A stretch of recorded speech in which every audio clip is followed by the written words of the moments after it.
Buenas tardes y bienvenidos.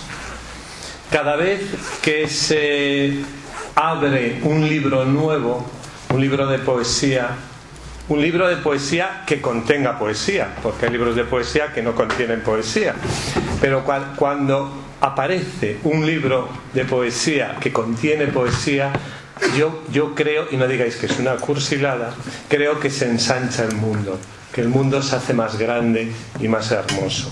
Y yo creo que es lo que sucede con este Nadar entre tiburones, título arriesgado y peligroso. Yo confieso que una vez estuve entre tiburones en México, pero estaban cebados. Eran tiburones blancos en Cozumel y estaban cebados. Yo no sé si Milfos ha nadado entre tiburones de nosotros, ya nos lo contará. Bueno, además un libro que contenga poesía, si está bien editado, si es un artefacto bello, pues doblemente gozoso, ¿no? Y da la casualidad de que Cuadernos del Laberinto nos sorprende constantemente con sus ediciones cuidadísimas, pero además bellas. No todos los libros de poesía son bellos, la mayoría son detestables, se amontonan ahí, ni siquiera sirven para poner el culo encima, porque el culo se empobrece. Entonces, un libro hermoso, un libro además con imaginación, con bien argumentado, pues es un artefacto muy potente. Y por lo tanto yo le voy a pasar en primer lugar la palabra, luego la voy a retomar, que ya sabéis que me gusta enrollarme, pero en primer lugar le voy a pasar la palabra a Alicia Ares, que es la responsable de estos artefactos tan hermosos y tan potentes. Muchas gracias. Llevo 3 años siendo la editora de Emile Fox. Para mí es un gran placer, porque yo siempre he pensado que me gustaría ser como él. Una persona que ha vivido siempre de la literatura, que ha sido profesor, ha sido durante 20 años un estupendo editor, que habla muchísimos idiomas, entre ellos el chino, el alemán, el sueco, el italiano, el francés, etcétera, etcétera. También es un hombre que sabe cuidar muy bien a sus amigos, que es siempre amable, siempre te mira y sabe qué detalle debe decir. Y también me resulta una persona exquisita y al que quiero mucho. Quiero también decir que yo sí que he nadado entre tiburones. En febrero estuve de luna de miel en Sudáfrica y hicimos esa turistada, pero que es maravillosa, de bajar a la jaula y nadar entre tiburones blancos. Me parecen unos animales estupendos, tan inteligentes, con tanta fuerza. A mí no me dan miedo, porque evidentemente estaba en la jaula y no sentí miedo. Ya se ve. Pero creo que los que estamos aquí, los 4 que estamos en la mesa, hemos nadado entre tiburones. Miguel lo ha confesado, Mills a través de su libro. Julio yo creo que es un experto en defenderse entre tiburones, mariposas, todo tipo de fauna. Yo creo que Julio más entre panteras. Quizá entonces somos los adecuados para presentar a Mills. Hoy solamente íbamos a presentar el libro de Nadar entre tiburones, pero a Mills le ha surgido un problema en Estados Unidos y debe regresar el jueves. Por eso esta novela que íbamos a presentar el día 24 en Círculo de Bellas Artes, vamos a integrarla en la presentación de esta noche. Es una novela que nos va a presentar Julio Santiago y que responde a la pregunta que Mills se planteó sobre qué es el presente. Hablar un poco sobre los que me acompañan a la mesa. Por un lado está Miguel Losada, que es bien conocido, es representante del Ateneo en la sección de literatura, y el día 5 nos va a presentar una obra que va a marcar el antes y el después sobre Cernuda, con un inédito. Ha coincidido que el colofón del libro de Mills también está dedicado a Cernuda. Parece un detalle que no fue buscado, pero que ha coincidido. Y por otro lado está Julio, que es gran amigo de Mills, es poeta y pintor, y también forma parte de la editorial. Muchas gracias.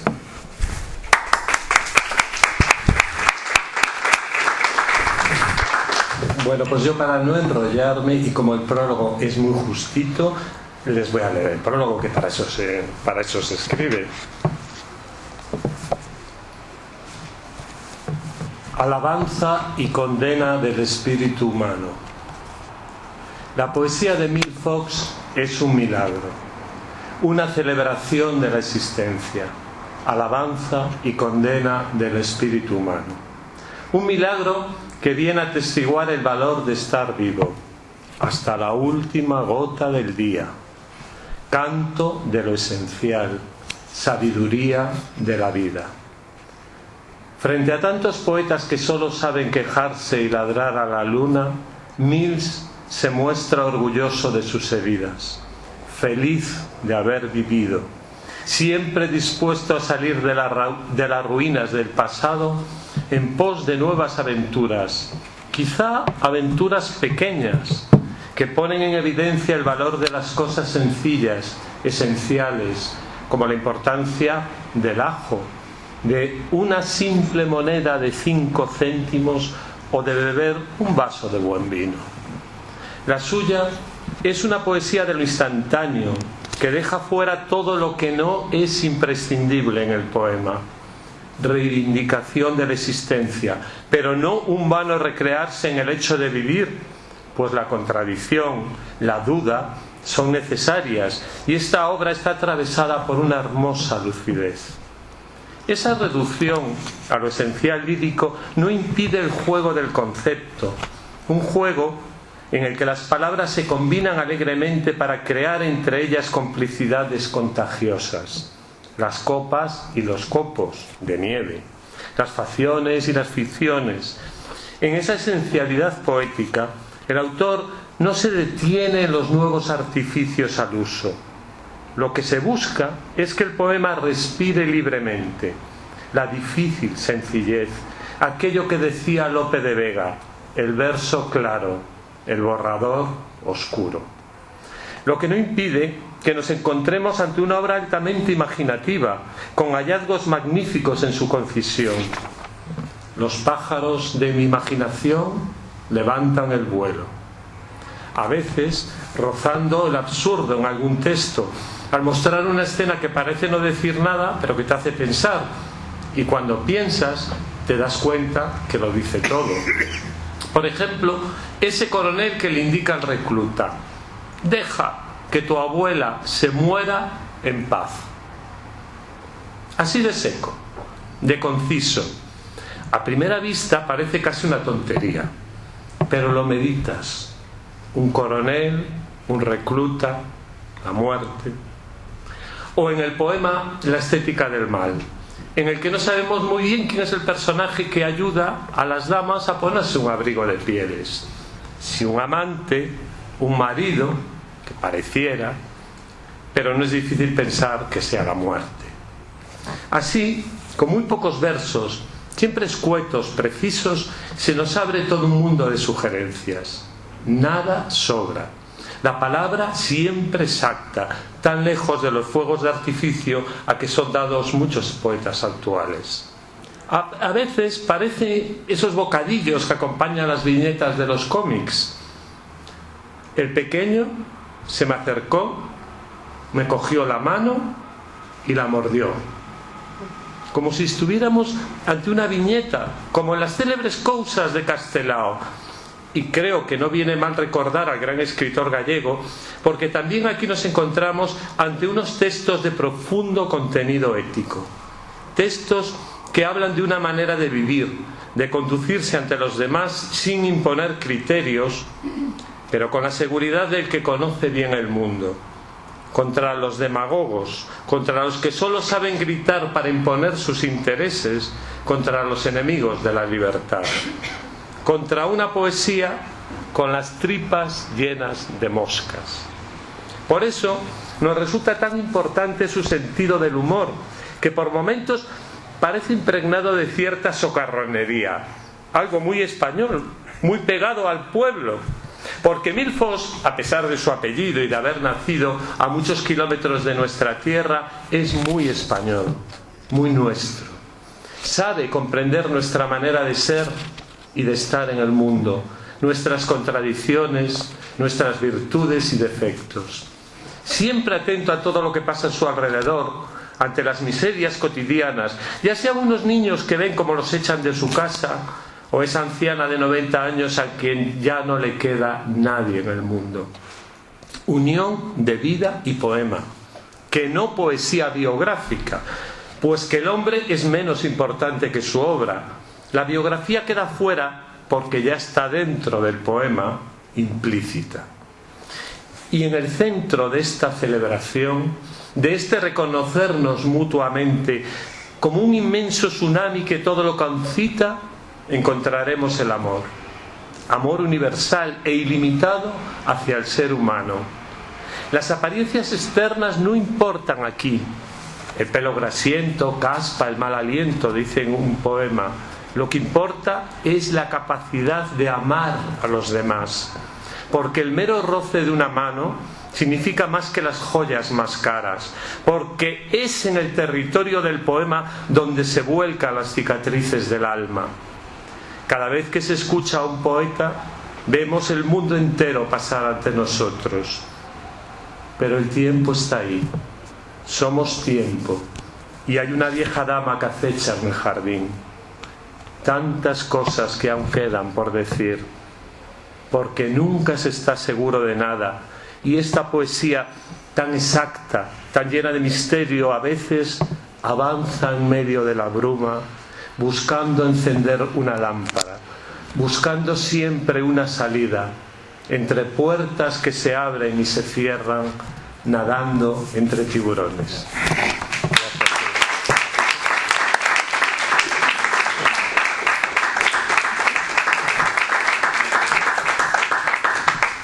Bueno, pues ahora le toca a don Julio, que además nos va a hablar también, aparte de la poesía de Mills, es un enorme amigo de Mills y admirador, yo sé de su obra, y además yo creo que incluso en la obra de ambos hay hilos, vasos comunicantes.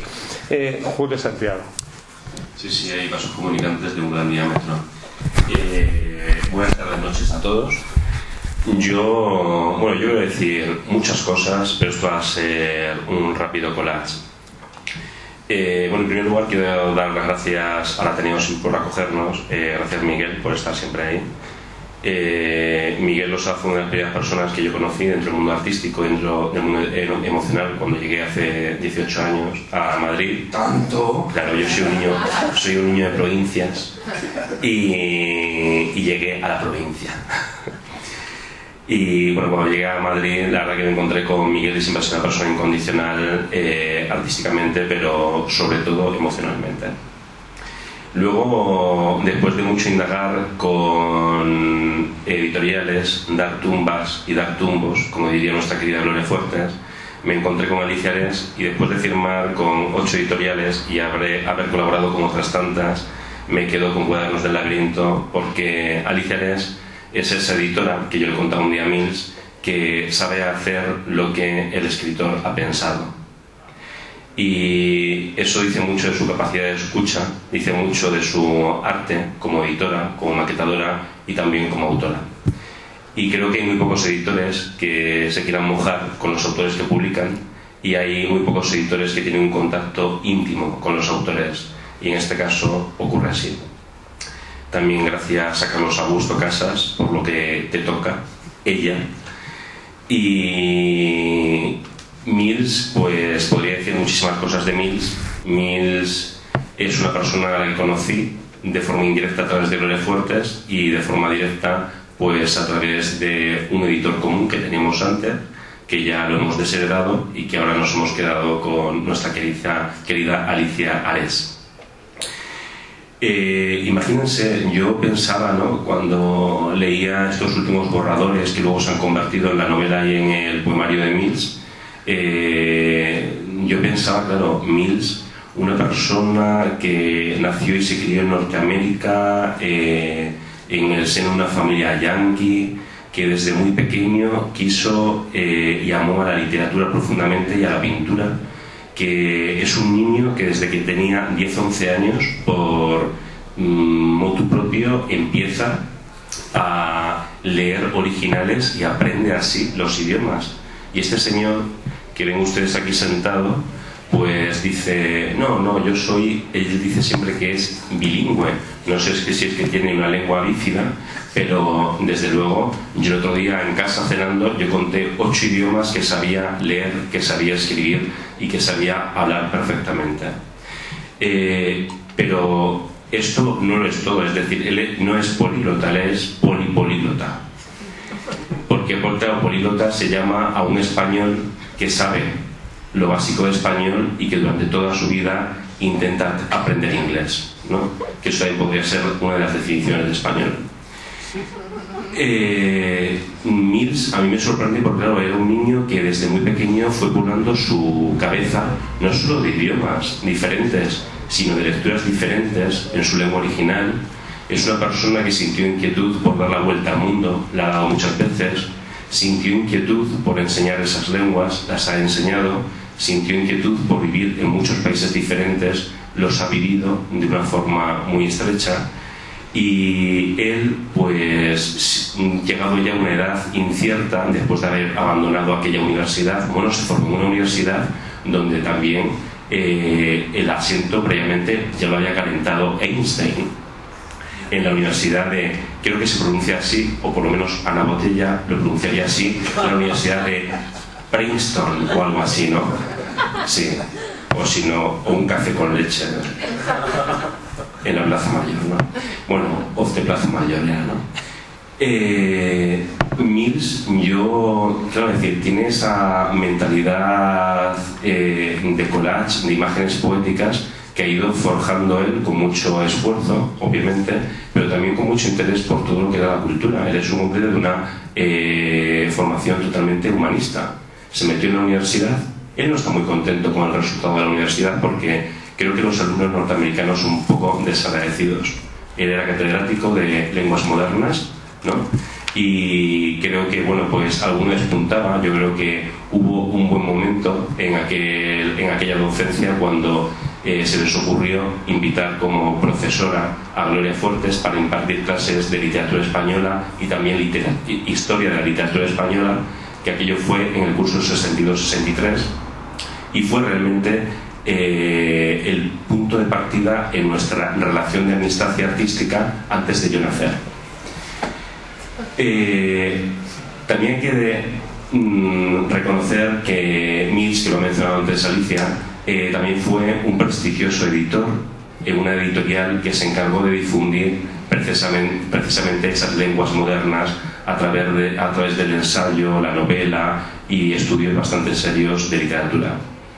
Claro, tiene todas estas pistas sobre el autor de esta noche, sobre Mill Fox Edgerton, y que de pronto este señor, claro, tiene su cabeza también poblada de una cultura oriental. Él siempre mostró un interés por el oriente y se nutrió de literatura china, aprendió caracteres, a dibujar aquellos caracteres que tenían la poesía, que tenían el dibujo, aquello que a él le interesaba, y luego posteriormente él aprende chino mandarín, así como el que no quiere la cosa. Claro, ya para complementar un poquito la formación de idiomas, que de hecho el año pasado estuvo como alumno invitado. ¿Dónde fue exactamente? ¿En qué parte de China? En Pekín. En Pekín, con un gran amigo, Kang, que bueno, que fue también, bueno, pues un aliento para él en el perfeccionamiento del chino. Pero cuando uno conoce todo esto sobre Mills, así de una forma rápida, ¿no? Es decir, esta breve biografía, pues ¿cómo va a escribir este hombre? Pues este hombre tiene una desinhibición absoluta, una fijación por lo esencial. Miguel ha dicho que es un poeta existencialista, pero también es un poeta esencialista. Es un poeta que se desarma de lo innecesario. Es un poeta sin metro ni rima, pero con un ritmo, un juego y un conocimiento del lenguaje de una gran profundidad.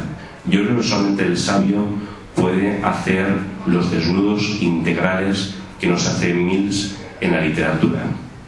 Y eso que la pintura no la probó mucho. Ha sido un gran consumidor de arte plástico y escultórico, pero no se ha atrevido con ello, o al menos eso dice. Pero yo estoy seguro que algún dibujillo tiene por ahí guardado en sus carpetas. Nadar entre tiburones, la verdad que bueno, que en este poemario Mills, yo creo que puede ser que esté más desnudo que nunca, puede ser que esté más desinhibido que nunca, puede ser que sea un Mills yo creo que ya sin ningún tipo de prejuicio, pudor, que dispara a bocajarro al lector y a la sociedad en general. Hay una profundísima crítica a nivel social, político, religioso, una crítica totalmente renovada, actualizada. Él ha querido degenerar los géneros que no eran nobles y ha querido regenerar lo que merecía la pena dentro de esto que muchos llaman poesía. Pero no solamente lo ha hecho con la poesía. Si ustedes leen esta novela es un ensayo de psicoterapia, es una estimulación de la memoria a través del diálogo de 3 amigos y una amiga, octogenarios todos, que se juntan en un apartamento del Retiro precisamente a hacer un intenso ejercicio y empiezan a recordar pequeños detalles de la vida cotidiana compartida, y entonces empiezan a recordar lo que ha sido y lo que es la vida de cada uno de ellos. Mills es un escritor poco convencional porque es él y solo es él. A mí la lectura tanto del poemario como de la novela me ha traído mucho a la cabeza a muchos cuentos de Oscar Wilde y que un poeta, un escritor, un prosista actual te estimule la memoria, y precisamente con el libro produce en el lector lo mismo que producen sus personajes, que es estimular lo positivo del recuerdo. Esto es dificilísimo de hacer realmente, aunque ustedes ahora le escuchan y dices, qué maravilla, todo lo que se ha dicho, es lo que él recita, lo que él lee, pero esto muy poca gente lo puede conseguir de esa forma tan natural, tan espontánea y tan auténtica.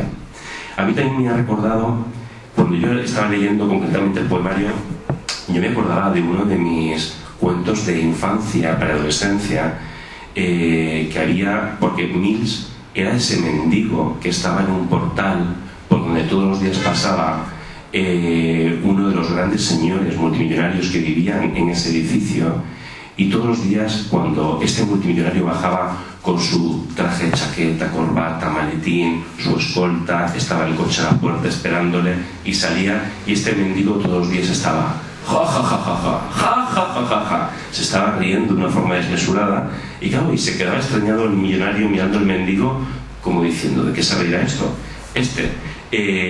O esto, sí, hubiera pensado eso seguramente. Esto pasó un año, otro año, y ya un día se atrevió a pararse, se rebajó el multimillonario y le preguntó, perdone, ¿me podría decir usted por qué se ríe todas las mañanas cuando paso por el portal? Y dice, porque hoy vivo un día nuevo. Y dice el multimillonario, qué chorrada, pero eso ya lo sé yo. Dice, usted lo sabe, pero nunca es consciente de ella. Mills es ese mendigo que nos hace sentir la fugacidad del tiempo a ras de piel y en lo más íntimo del alma. Es ese mendigo que nos recuerda que mañana podemos no existir, y es ese mendigo que nos enciende esa luz para decir qué estamos haciendo con nuestra vida. Hay que, como decía un amigo mío, hay que follar más porque menos es imposible. Luego también esta lectura de la novela, porque yo hablo aquí a la par de los 2 libros, me ha llevado también a otro cuento de la adolescencia que yo he utilizado mucho para ligarme tanto a chicos como a chicas, y siempre de resultado. Y era, bueno, pues un pez que desesperadamente iba por el río buscando el mar, y entonces preguntaba al cangrejo de, oiga, perdone, ¿usted sabe dónde está el gran mar? Sí, está a un montón de leguas, sí, usted vaya, no sé qué. Y bajaba el río y preguntaba a un caracol que se encontraba, perdón, señor caracol, ¿usted sabe dónde está el mar? Sí, tiene que bajar aún más, siga la corriente del río, déjese llevar, porque todo esto desemboca en el mar. Y fue preguntando y preguntando, pasaron meses, pasaron años, ya el pez se hizo mayor y llega a un lugar desconocido, con una luz diferente, inmenso, y se encuentra a un gran pez dorado. Mills era el pez dorado, que no tiburón. Y entonces el pequeño pez le pregunta al gran pez: perdone, usted que debe tener mucha experiencia en esto de nadar y en esto de saber dónde estamos ubicados, ¿usted sabe dónde está el mar? Y el gran pez, Mills: el gran mar, pequeño pez, el gran mar. Pero si estás en el mar, esto es el mar, no lo busques. Lo único que te ocurre es que ya no puedes dejar de verlo. Eso es lo que a mí me ocurre cuando yo leo a Mills, tanto su poesía como su prosa. Yo me desarmo de prejuicios, de pudores, me lubrico, entro, dejo que él me penetre y entonces me encuentro con ese mar, con ese campo emocional maravilloso que ya no me deja dormir ni un solo segundo igual que antes. Porque Mills es de esas personas que te puede o no gustar, pero desde luego es un escritor que nunca os dejará indiferentes. Muchas gracias.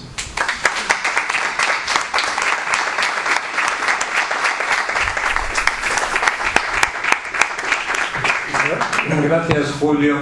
Qué gran contador de historias.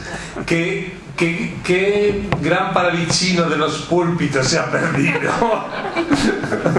Bueno, y ahora a quien estamos deseando escuchar es a Milfos.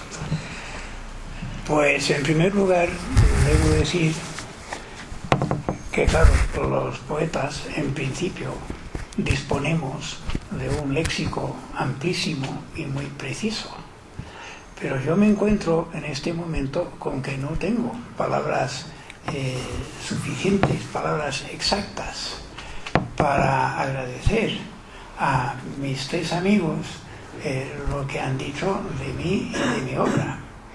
En fin, lo único que puedo decir con toda sinceridad es gracias. Antes de leer algunos poemas de este poemario, no resisto la tentación de contaros mi conversación con Einstein. Es algo que le encantaba a mi hijo el menor cuando era pequeño, me pedía constantemente que contara eso, ¿no? Pues resulta que cuando yo empecé el doctorado en Princeton, Einstein vivía todavía, y un día pues yo acababa de salir de la biblioteca, me encontraba en la explanada que hay delante de la entrada principal, y de repente pues alguien me toca en el hombro y me doy la vuelta y era él. Einstein me preguntó qué hora era y se lo dije.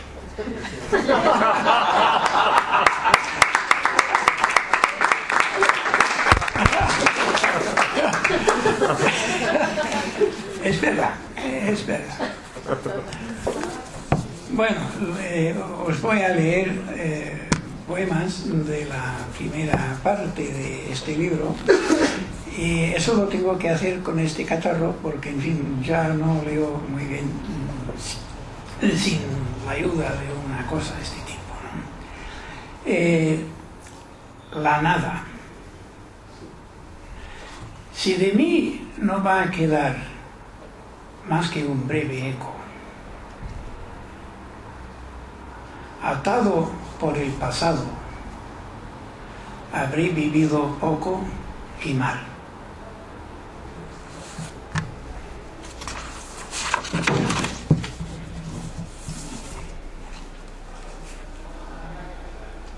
Esperanza. No ha anochecido todavía. Mañana será otro día.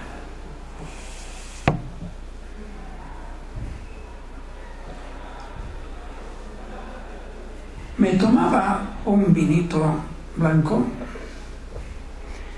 esperando que apareciera la inspiración. Apareciste tú, con tu risa divina.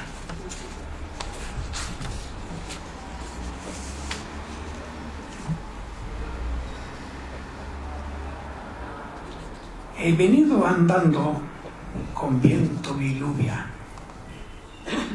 Así estaba seguro de que estaba vivo.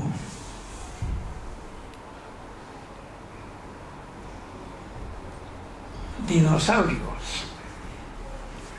Dinosaurios quedamos pocos. Debéis mimarnos.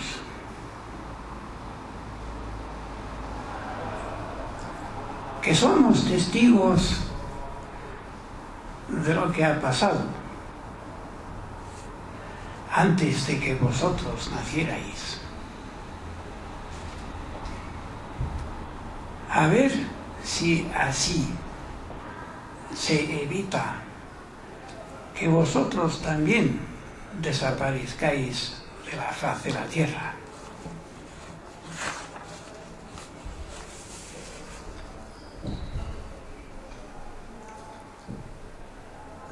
Risa de veinteañero. Te ríes. El aire se llena de alegre alboroto, de vida jugosa. Gonzalo. 2 meses. Querido, sano.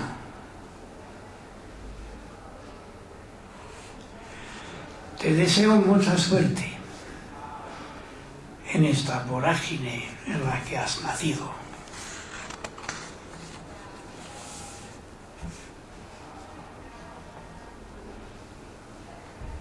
Recién enviudada. Se ha comprado ropa nueva, ese perfume tan caro. Va a hacer un crucero por el Mar del Norte para bailar hasta las tantas con treintañeros.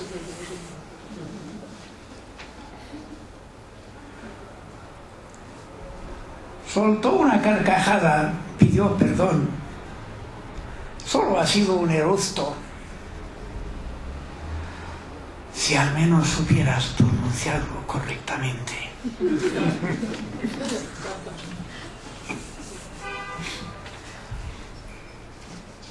Mi gata. Mi madre trasladó a los 5 gatitos a un rincón calentito donde no estorbaran. Mimi los cogió uno a uno por el pescuezo y los volvió a colocar donde los pariera.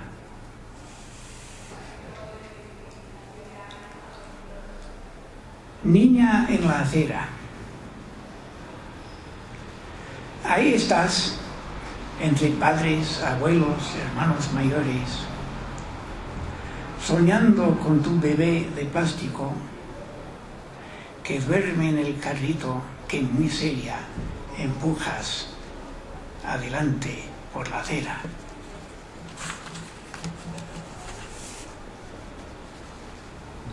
El ajo.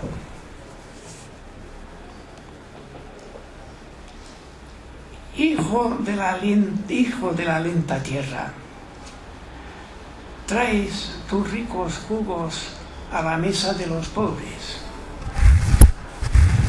Las casas de los ricos huelen a vacío, a frío. El vino, fruto de la vid y del trabajo del hombre,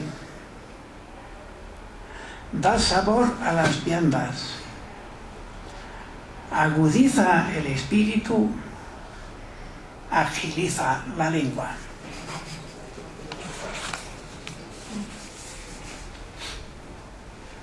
Anoche, mi alma andaba desnuda por la casa buscándote. Treceañero, treceañera, os morís de deseo y de miedo.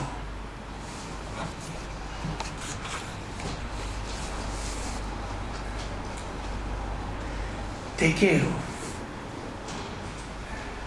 Tú en el espejo ves tus carnes caídas.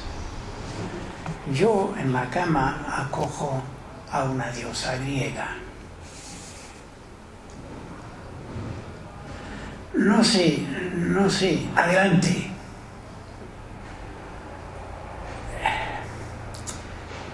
¿Qué pasaría si adelante?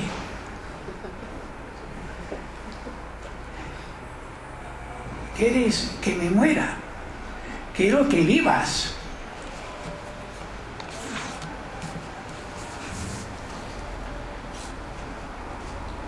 Anoche te vi desnuda a la discreta luz de la luna.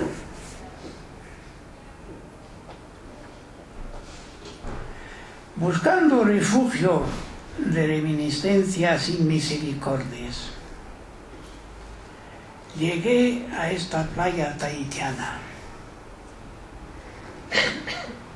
donde mansas olas expiran a mis pies.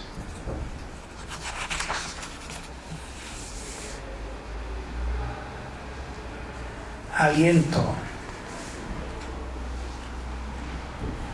El calor de tu mano sobre mi brazo. Tu piel viva, calentando la mía.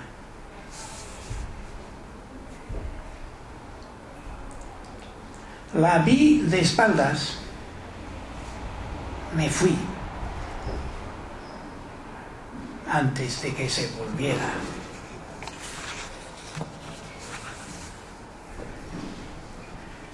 En un bar. Te di en tus gracias, iluminados por el esplendor de tu bolsillo. Justicia. Los políticos tienen su propio purgatorio, donde para su salvación dependen los unos de que los otros cumplan sus promesas.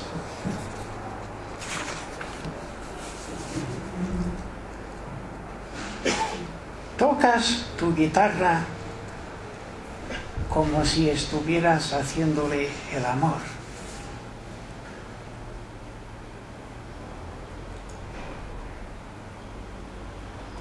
Tu novio 1000eurista es el chico más rico de España, porque tú eres 1000besista.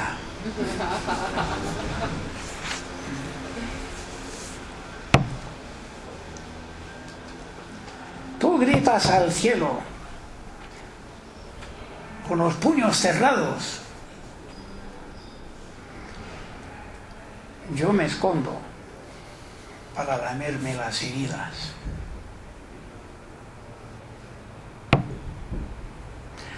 Monedas de 5 céntimos. Una se te cae al suelo, la dejas allí. No te das cuenta de que vale una rebanada de pan.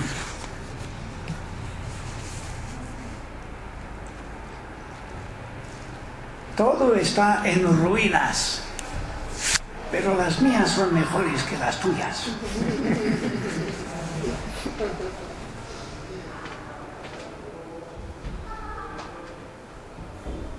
Beber para suavizar los contornos, para limar las asperezas de las vivencias del día, luego ir a la cama con menos miedo al mañana.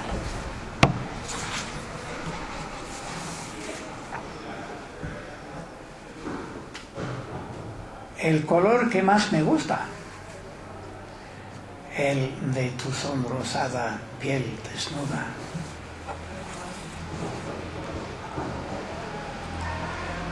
La realidad, ¿la mía o la tuya?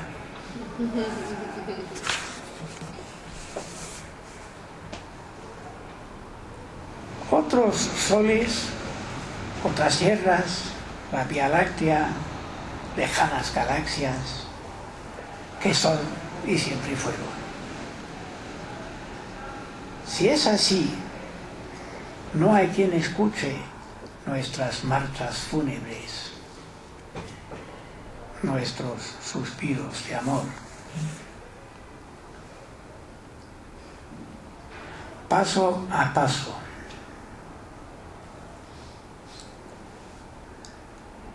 salgo de las ruinas del pasado, buscando una vía nueva.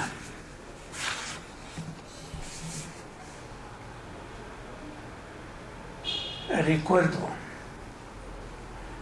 tu perfil en la plata del río al atardecer.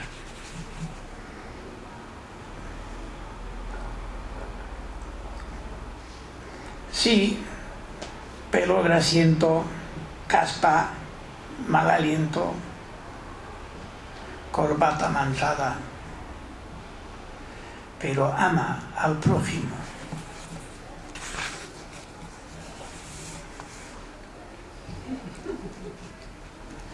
¡Qué majo eres! En la carretera me echas una mano, sonríes, me preguntas si me hace falta algo más. Te quiero pagar, te ríes y te vas.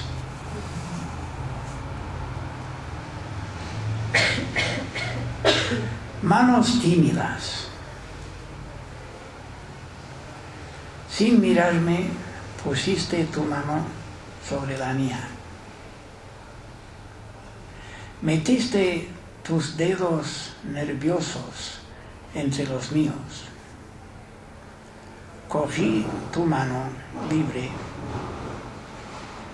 como si levanta una joya de Fabergé.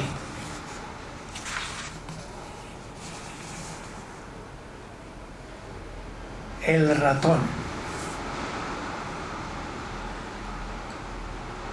Arrinconado me miraba aterrorizado. Le di 2 de las 4 migajas que me quedaban. Nieva. Mirando copos, al amor de la lumbre, tú y yo tomamos copas. Muchas gracias.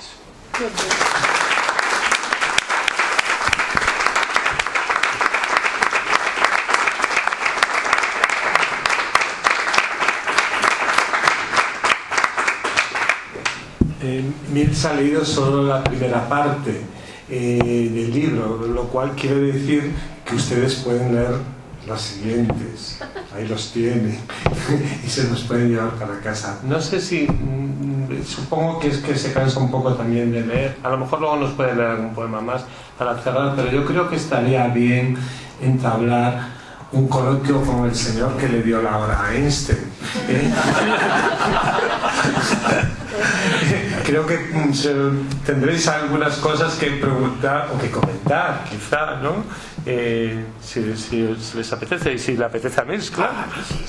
Pues entonces abrimos esa cosa tan peligrosa que es que a veces nos da tanto miedo a los que estamos del lado aquí de la mesa, eso de decir, ¿tienen ustedes la palabra? Y hay gente que se cree que la tienen, de verdad, para siempre, que es suya y que no es nada más que de ellos, ¿no? Entonces, bueno, yo veo que hay un público muy comedido y seguro que la va a usar maravillosamente. ¿Quién se atreve a abrir el fuego? Vale, ahora, claro, los he cortado. ¿No queréis comentar nada, no? ¿Quieres decir algo?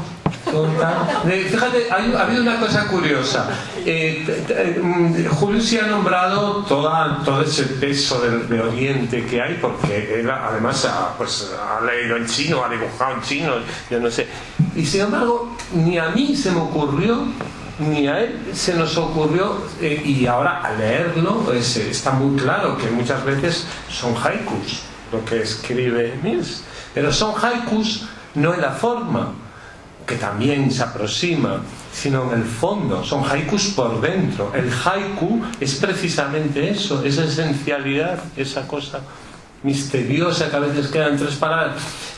Yo me admiro cómo se puede contar todo en 3 palabras. Estamos acostumbrados que para contarnos lo mismo que nos cuenta Mills, nos lo cuenten en 700 páginas o nos aburran enormemente. Entonces, claro, esa esencialidad, que a veces abusa del término esencialidad poética, yo creo que en el caso de Mills está clarísima.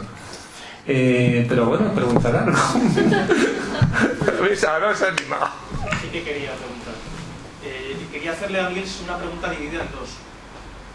Aprovechando tu experiencia, tu largo bagaje, como comentaba Julio Santiago, acerca de las distintas culturas que has conocido en el mundo y además que te has impregnado con ellas, porque has aprendido parte de la propia cultura en la que has ido, aprovechando ese bagaje, me interesa saber qué receptividad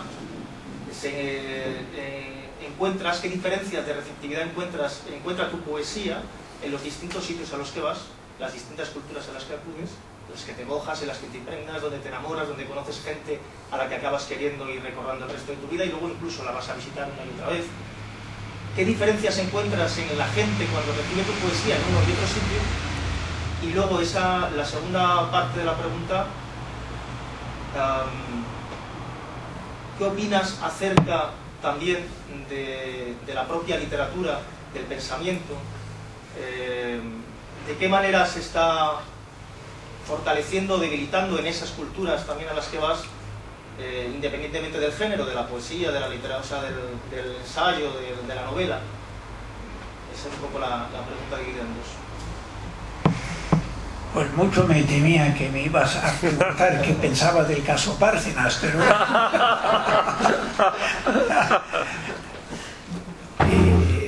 Bueno, yo me encuentro en una situación muy especial.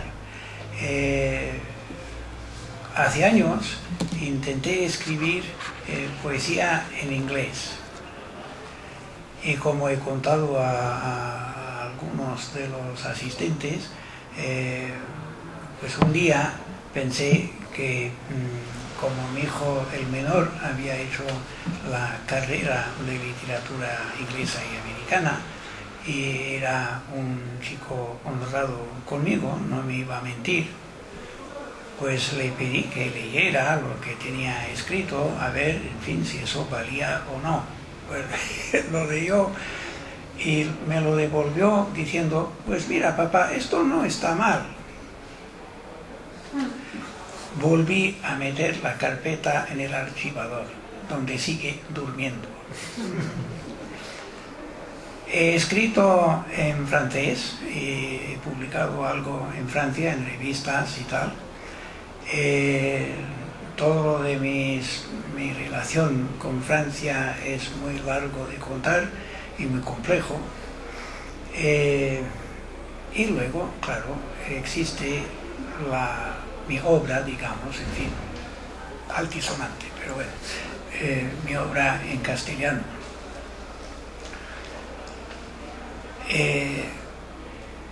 Yo en el fondo, con la excepción de Francia, donde sí he leído en alguna ocasión obra poética mía, pues no he leído poesía mía en los demás países que conozco.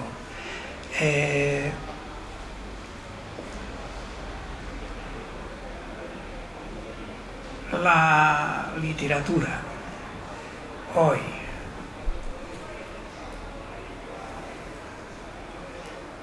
pues es un tema peliagudo porque me parece, una vez más, con la excepción de Francia, que en los países que yo conozco la literatura hoy ocupa un puesto muy inferior al que le tocaba en épocas pasadas. Se lee menos, bueno, los bestsellers, etcétera, eso sí, eso lo vemos en el metro 5 o 6 personas, en fin, muy metidas en la lectura de algún libro de esos, ¿no? Y digo los libros de esos porque no tienen mucho peso, no tienen mucho peso.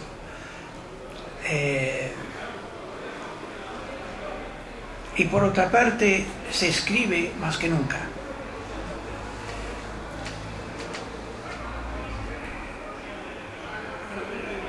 Bueno, yo puedo resumir lo que pienso en muy pocas palabras.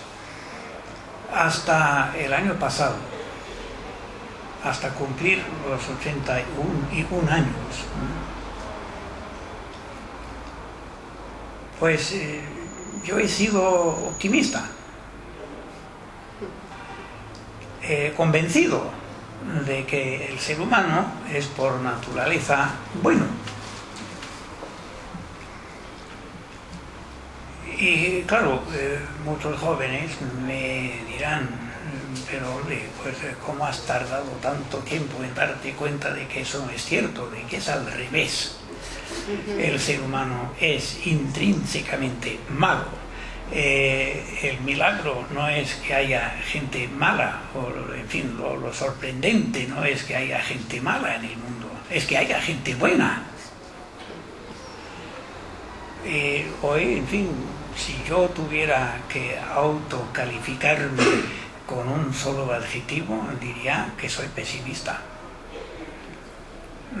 Lo siento mucho, me hubiera gustado, en fin, seguir adelante como vivía entonces, pero no puedo hacerlo. Y no voy a seguir insistiendo sobre el tema. Lo que sí quiero decir es que lo que acabó dejándome profundamente pesimista un día fue que de repente caí en la cuenta de que si en el telediario pues se dice que hay 200.000 niños en África que se están muriendo de hambre, pues sí, y seguimos comiendo.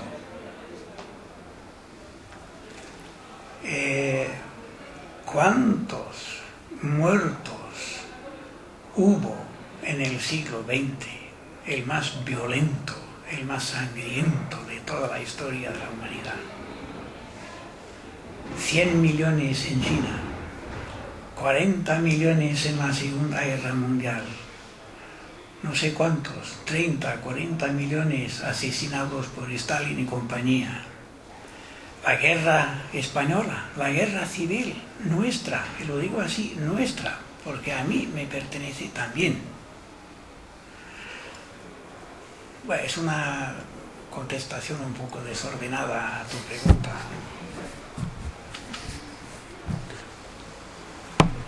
Bueno, yo recuerdo que el siglo XVI también, teniendo en cuenta que había menos población en el mundo, también fue especialmente sangriento, y la guerra de los 30 años, etcétera, y sin embargo fue un siglo donde el arte llegó a unas cimas inconmensurables, ¿no? No sé si el siglo XX, en fin.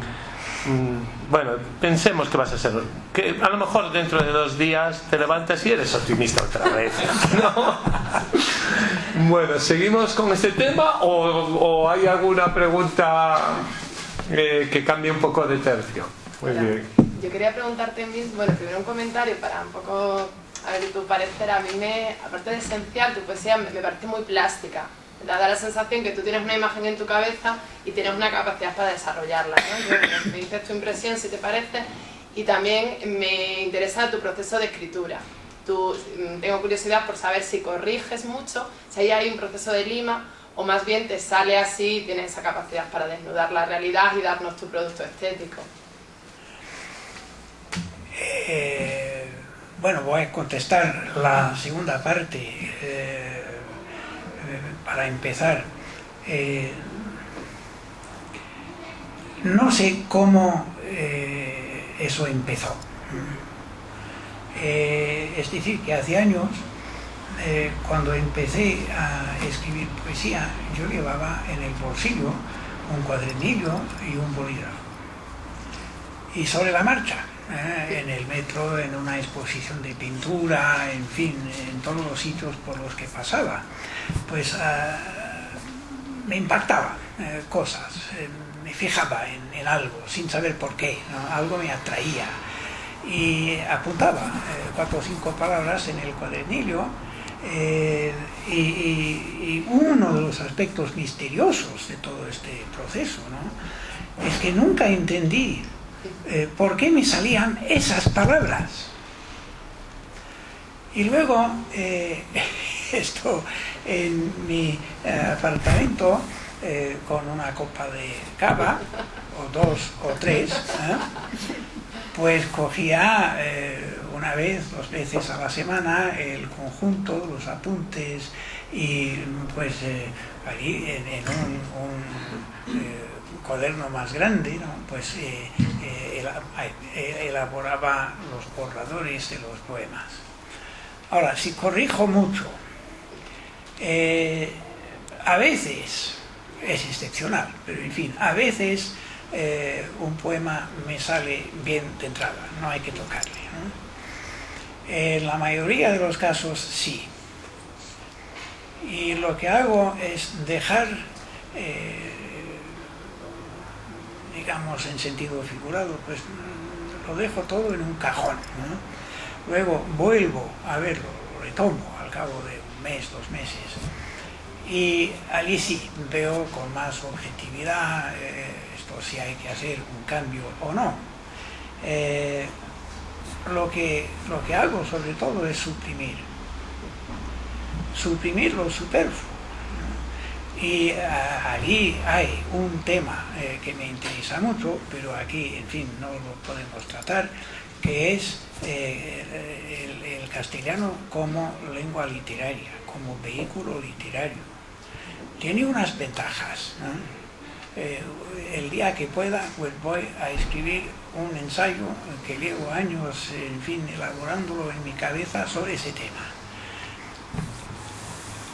Rima. Pasa una cosa muy curiosa. En muchos casos, al final, en los últimos versos de un poema, pues me salen rimados. Y en otros casos, pues veo la posibilidad, mediante un solo cambio, de conseguir que rimen los 2 o 3 o 4 últimos versos. Lo que significa que para el lector, pues se va metiendo en el poema y de repente el poema cuaja en una forma más clásica, más tradicional. Y hay en todo esto mucho misterio, mucho. En primer lugar, no sé por qué me atraen esas cosas en el metro, ¿no? En segundo lugar, pues no sé por qué me salen esas palabras en el apunte y no otras. En tercer lugar, pues tampoco sé cómo consigo a partir de un apunte pues elaborar un borrador en el que normalmente no aparece ninguna de las palabras que integran el apunte, ¿no? Sí. Pero al final, si me parece que el poema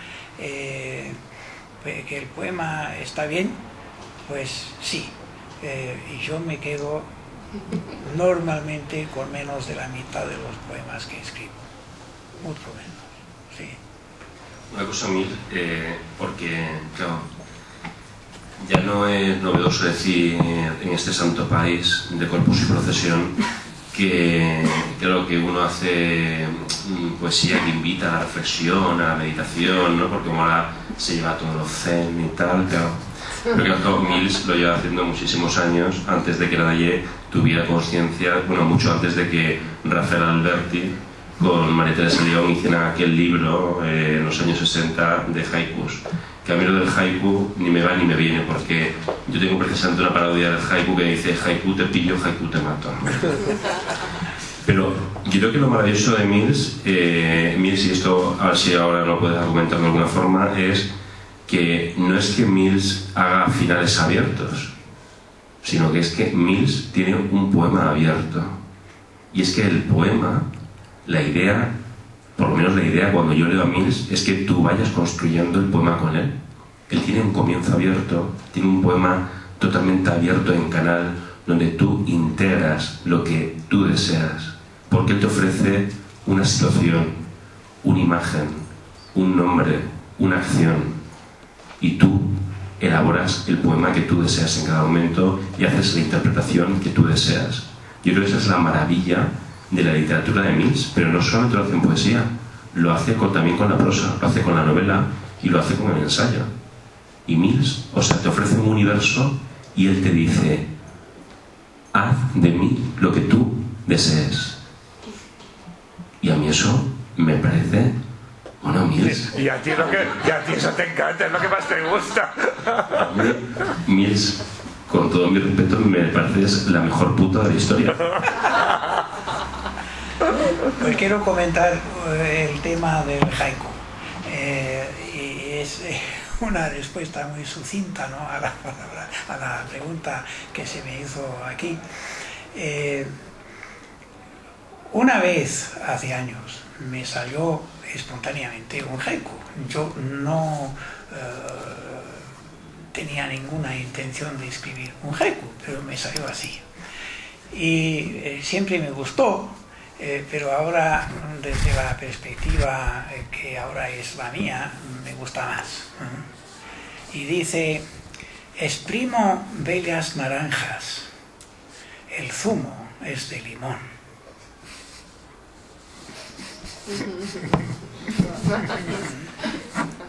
A mí hay un poema que me invade continuamente la cabeza y que yo cuando leo algo de Mills que me gusta mucho, que te entra.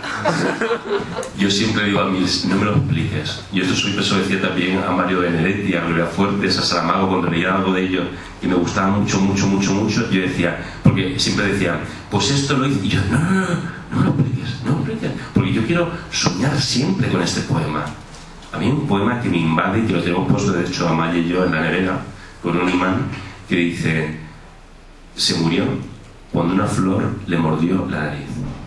A mí, o sea, es que no tengo palabras para explicar lo que siento cuando yo leo aquello y le he sacado 1000 cosechas a ese producto. A mí me parece maravilloso. Pero Mills es que lo que hace es llenarte de poros la literatura para que tú puedas oxigenarte y para que tú puedas crear en esos poros lo que tú desees. O sea, yo creo que es una maravilla, ¿no, Mills? Yo creo que él tiene ese profundo conocimiento sobre lo que es el lenguaje y lo que son los idiomas y el tratado de los mismos, que yo creo que se toma la absoluta libertad de reinventar un idioma nuevo, pero no un idioma solamente literario, sino también emocional. Y eso que decía Silvia Gallego de lo plástico, ¿no?, de Mills, claro, y yo creo que Miguel está conmigo en que es que tú... Estoy contigo, sí. Yo voy viendo fotogramas, ¿no, Mills? Yo voy viendo fotogramas y voy viendo cuadros. Oye, es que nos lo acaba de contar, nos ha contado el proceso, no sé, es como hacían los pintores del 19, que iban con su cuaderno, como hacía Fortuny, bueno, iban con su cuaderno, tomaban los apuntes y luego en su casa hacían el cuadro. Pues claro que es plástico. Ahora, el carácter plástico de lo que escribo, sí, eso es cierto. Y lo digo porque soy muy consciente de tener una imaginación esencialmente visual. Yo, por ejemplo, cuando leo una novela, pues me voy rodando una película en la cabeza de los personajes, de lo que pasa en lo narrado. Sí. Sí, plástico, sí. A mí me gustó un día nuestro querido Sergio Rodríguez, gran poeta y novelista. Sergio decía de Mills una cosa muy bonita, porque decía: Mills no sabe hacer o no desea hacer novelas al uso, dice, hace una novela de ideas. A mí eso me gustó mucho. Pues debo decir una cosa. Se me ha dicho que mi obra es en gran parte original, cosa que puede ser buena o mala, pero en fin. La originalidad no es necesariamente buena, ¿no? Pero bueno. Ahora debo decir que yo nunca me propuse pues buscar la manera de crear una obra original, no. Y tampoco quise en ningún momento reformar los géneros ni nada parecido, ¿no? Es que yo escribo como tengo que escribir, y lo que sale pues son novelas que no lo son, que son otra cosa, pero en fin, eso no tiene nombre. Poesía que tampoco obedece a las reglas, en fin, tradicionales, a las formas, pero eso ha sido sin querer. Claro, que no es la novela de ideas, aquello que hacía Unamuno, sino son ideas que se hacen novela. Digo yo, no sé. Sí. Bien, ¿alguna intervención nueva? A ver, Juana Vázquez, estás deseando intervenir, venga. ¿No quieres ver? No, yo solamente decir que por su poesía estoy muy de acuerdo con el dicho que es esencialista, y también con lo que ha dicho después de que es como un trazo abierto en lo cual tú puedes rellenar por todos los lados, no es como una chispa de luz que luego sale por todos los lados, pues yo qué sé, vamos a suponer rayos, luminosidad, etcétera, ¿no? Una chispa que está llena de luminosidad. Entonces son en la forma muy breves, pero para ser de una manera, decirlo de una manera muy, pues como muy clásica, pero luego en el contenido son inabarcables. Me ha parecido una poesía maravillosa. No nos ha hecho una pregunta Juana Vázquez, sino un comentario. Eso está muy bien en los coloquios. Sí. Muy bien. Y ahora seguro que viene otro.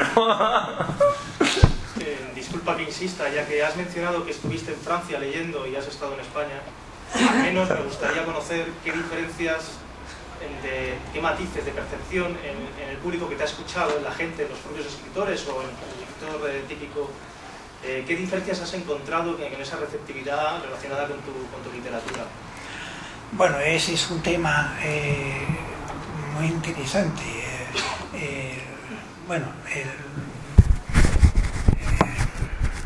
Lo esencial es que en España la gente es mucho más abierta a la innovación, a la diferencia, a la adaptación de formas tradicionales. Los lectores, iba a decir los intelectuales, pero en fin, digamos, la gente culta, que hoy tampoco es políticamente correcto, pero bueno, tiene más curiosidad, deja sin ningún problema que un autor pues haga lo que le parece que tiene que hacer, que invente una forma nueva. En Francia se suele decir, como sabéis, que Francia es el país más literario del mundo, y no discrepo, ¿no? La producción literaria, la cantidad de personas que leen con mucha seriedad, la importancia que se le atribuye a la literatura en la formación de los jóvenes, todo eso me parece estupendo, ¿no? Yo soy más francófilo que nadie. Ahora, los franceses, además de sus muchas virtudes, también tienen una serie de defectos, y uno de ellos consiste en lo que yo llamo la hiperintelectualización de todo. Todo. Hay que crear categorías, definirlas, Y esto, si luego resulta que un texto no encaja allí, que no tiene los rasgos definitorios que tiene que tener para pertenecer a esa categoría, pues fuera. Y medio bromeo al decir que en Francia hay, digamos, no sé cómo llamarles, unas 40 corrientes poéticas, cada una, o casi, con su revista y con sus poetas que llevan adelante esta corriente contra viento y marea, y en contra de los demás.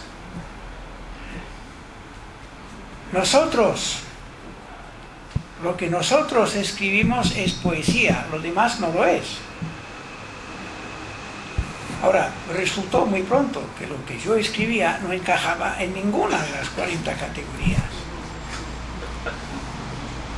De modo que pues, yo me retiré. Está, ¿no? Mucha más receptividad a lo inesperado, a lo nuevo, a lo simplemente interesante en España que no en Francia, a mi juicio. Es curioso porque esto no es normalmente lo que se suele decir oficialmente, y yo celebro que tu juicio sea ese, por supuesto, y probablemente tengas razón. Probablemente no, siempre se ha dicho que nosotros no estamos, los españoles no estamos abiertos a la innovación, que siempre nos viene todo de fuera y tal. Es como un tópico, ¿no? No solo en la literatura, sino en muchas otras cosas.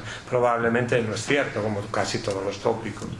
Y bueno, me celebro esa opinión. No sé si los demás también lo celebráis, pero os veo la cara muy sonriente. Bien, no sé si hay alguna última pregunta, y si no, yo sí, no sé si te apetece leer algún poema más. Es que te cansas mucho. No, es que no puedo, porque si no los tengo preparados, vale, pues no entonces, consigo leerlos con ya, la bien, visión pues que no, tengo. Con nada. esto sí, los que tenía preparados. ¿Y si Julio lee alguno? Sí. Para cerrar, Nosotros encantados de haber escuchado a Mills. Muchas gracias por venir. Y voy a hacer un poquito de promoción de la editorial, porque ya bueno, a Mills desgraciadamente ha surgido hoy un contratiempo familiar y no va a estar 2 meses como acostumbra en España, sino que solamente ha podido estar 3 semanas escasas.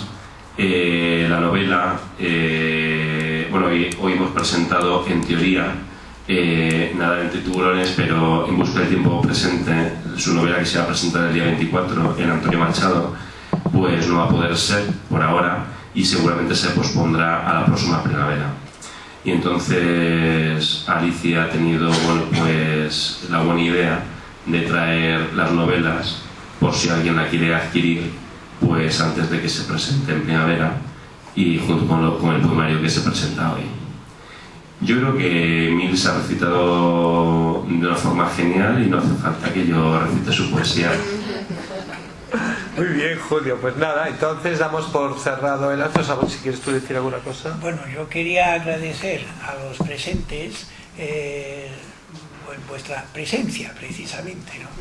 Y agradecer una vez más a mis compañeros lo que han dicho de mí, que por poco me ruborizo.